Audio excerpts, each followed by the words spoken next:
출근길에 앞차가 너무 느리게 가서 속으로 엄청 짜증을 내면서 확 추월을 했어요. 그런데 백미러로 슬쩍 보니까 운전석에 초보 운전 딱지를 덕지덕지 붙이고 땀을 뻘뻘 흘리는 어르신이 계신 거예요. 혹은 유독 나한테만 틱틱대서 얄미웠던 직장 동료가 사실은 최근에 가족 중 누군가 크게 아파서 밤새 병간호를 하다 출근했다는 소식을 뒤늦게 알게 되었을 때, 그럴 때 뒤통수를 한 대 맞은 것처럼 미안하고 부끄러워진 적 아마 한 번쯤은 있으실 겁니다. 우리는 참 쉽게 내 기준에서만 세상을 보고 내 눈에 보이는 것만으로 타인을 판단해버리곤 하거든요. 그게 사실 우리 뇌가 에너지를 아끼려고 하는 가장 편한 방법이기도 하고요. 그런데 만약 우리가 이 굳어버린 시선을 아주 조금만 비틀어 볼 수 있다면 어떨까요? 매일 우리를 숨막히게 하고 피곤하게 만드는 그 지긋지긋한 인간관계가 거짓말처럼 편안해질 수 있다면요. 안녕하세요. 우리들의 삶을 레벨업 시켜줄 책 속의 치트키를 찾아가는 북치트키입니다. 오늘은 타인의 마음을 여는 가장 강력한 마법이자 우리 내면의 성장을 이끄는 하퍼리의 불멸의 명작 앵무새 주디기가 숨기고 있는 진짜 삶의 치트키를 꺼내보려고 합니다. 끝까지 들으시면 오늘 당장 우리들을 괴롭히는 그 사람과의 관계를 완전히 역전시킬 수 있는 놀라운 비밀에 대해 공감을 가지실 거예요. 이 책 제목은 참 많이 들어보셨죠? 인종차별에 맞서는 정의로운 백인 변호사 아빠 이야기. 네, 맞습니다. 그런데 오늘은 이 책을 거창한 사회 정의나 역사 이야기로 풀지 않을 거예요. 아주 지극히 개인적이고 일상적인 바로 나와 내 주변 사람들의 이야기로 끌어와 볼까 합니다. 이 책에서 아빠 에티커스 핀치가 딸 스카웃에게 해주는 아주 유명한 말이 있거든요. 저는 이 문장 하나가 이 두꺼운 책의 가장 핵심이 아닐까 하는 생각을 했습니다. 누군가를 정말로 이해하려고 한다면 그 사람의 입장이 되어 보아야 한다. 그 사람의 살가단으로 들어가서 그 사람이 되어 걸어다녀 보아야 해.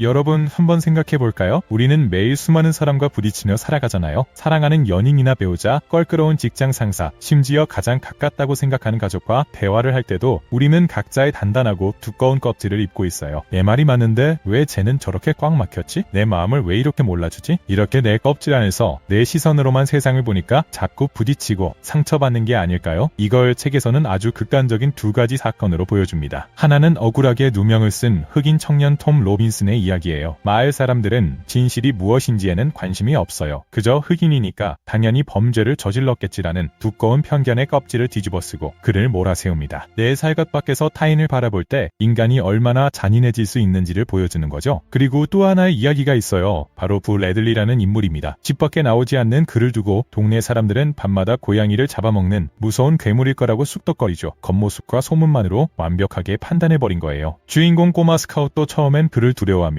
하지만 이야기의 끝에 가서 스카웃이 절체절명의 위기에 처했을 때 목숨을 걸고 아이를 구해준 사람은 다름 아닌 그 무시무시한 괴물 부 레들리였어요. 스카웃이 나중에 부 레들리를 집까지 바래다주고 그의 집 현관에 서서 동네를 바라보는 장면이 나옵니다. 늘 보던 동네인데 부 레들리의 현관에 서서 바라본 세상은 완전히 달랐어요. 그때 스카웃은 아빠의 말을 비로소 온몸으로 깨닫게 됩니다. 그의 살갗 안으로 들어가서 그의 눈으로 세상을 본다는 게 어떤 건지를 말이죠. 우리 주변에도 이런 부 레들리가 참 많습니다. 혹은 나에게 아무런 해도 끼치지 않고 그저 아름다운 노래를 불러주는 앵무새 같은 존재들이 있죠. 앵무새는 남의 밭을 망치지도 않고 옥수수 창고를 털지도 않아요. 그저 우리를 위해 마음을 다해 노래할 뿐이거든요. 그런데 우리는 단지 나와 다르다는 이유로 혹은 내 방식대로 이해되지 않는다는 이유로 내 잣대와 내 편견이라는 총을 들어 무심코 이 앵무새들을 쏘아 죽이고 있는 건 아닐까요? 진정한 지식이란 책을 수천 권 읽고 머리에 정보를 구겨넣는 데서 오는 게 아닙니다. 진짜 삶의 지혜는 타인의 신발을 신고 묵묵히 걸어볼 줄 아는 그 깊고 다정한 공감에서 시작된다는 걸 이 책은 우리에게 너무나도 아름답게 말해주고 있는 겁니다. 그렇다면 북치트키 구독자 여러분, 이 엄청난 깨달음을 당장 오늘 우리들의 삶에 어떻게 적용해 볼 수 있을까요? 무조건 다 이해하고 공감하라는 착하고 뻔한 말은 저도 별로 안 좋아하거든요. 그래서 제가 딱 한 가지 우리들이 지금 당장 써먹을 수 있는 아주 구체적이고 실용적인 행동 한 가지를 생각했어요.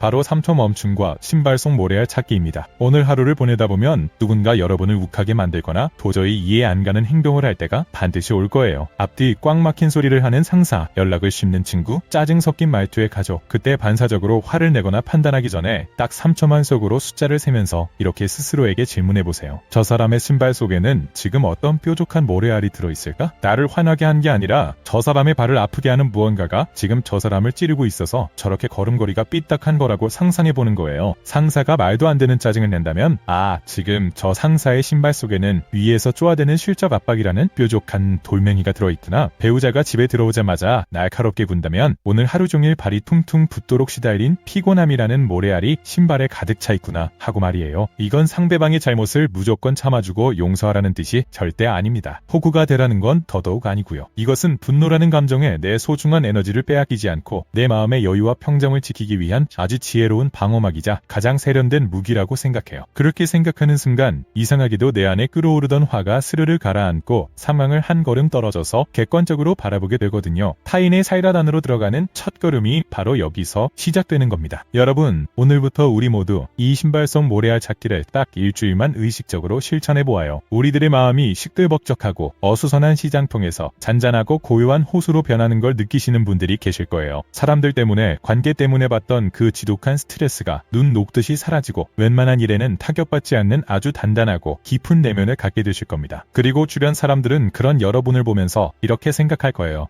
왠지 이 사람 옆에 있으면 마음이 참 편안해지네. 내 마음을 알아주는 것 같아. 인간관계에 꼬였던 실타래가 마법처럼 술술 풀리면서 여러분의 일상과 삶 자체가 이전에 없던 자유로움과 눈부신 풍요로움으로 가득 차게 될 겁니다. 내가 세상을 바라보는 시선이 바뀌면 세상이 나를 대하는 방식도 완벽하게 달라지거든요. 내 마음을 안전하게 지키고 동시에 타인의 마음까지 안아주는 가장 강력한 무기, 오늘부터 우리들의 삶에 든든하게 장착해 보아요. 오늘 북치특히가 전해드린 이 앵무새 죽이기의 메시지가 우리들의 삶에 작은 울림과 긍정적인 변화의 씨앗이 되었다면 지금 바로 구독과 좋아요 꾹 눌러주시고요. 오늘 하루 여러분의 주변에 있는 소중한 앵무새들에게 따뜻한 시선을 보내는 그런 눈부신 하루가 되시기를 바랍니다. 여러분의 더 나은 내일, 더 자유로운 삶을 저 북치특히가 항상 진심으로 응원하겠습니다. 감사합니다. 다음 영상에서 더 강력한 치특히로 찾아올게요. 감사합니다.